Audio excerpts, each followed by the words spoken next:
Article 13 of the Revised Penal Code, Mitigating Circumstances. First paragraph. Those mentioned in the preceding chapter, when all the requisites are necessary to justify or exempt from criminal liability in the respective cases, are not attendant. Second, that the offender is under 18 years of age or over 70 years. In the case of the minor, he shall be proceeded against in accordance with the provision of Article 80. Number 3, that the offender had no intention to commit so grave a wrong as that committed. Number 4, that sufficient provocation or threat on the part of the offended party immediately preceded the act.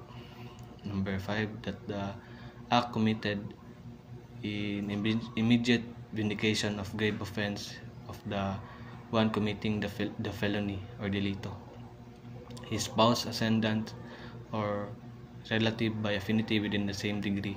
Number 6, that of acted upon an impulse so powerful as naturally to have produced passion or obfuscation. Number 7, that the offender had voluntarily surrendered himself to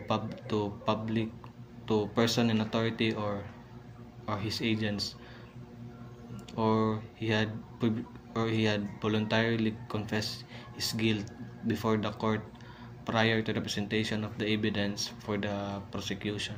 Number 8, that the offender is deaf or dumb, blind, or otherwise suffering some physical defect which does restrict his means of action, defense, or communication with his fellow beings. Number 9, such illness of the offender as would diminish the exercise in the willpower of the offender without however depriving his consciousness of his act. And number 10, finally, any other circumstances of a similar nature and analogous to those above mentioned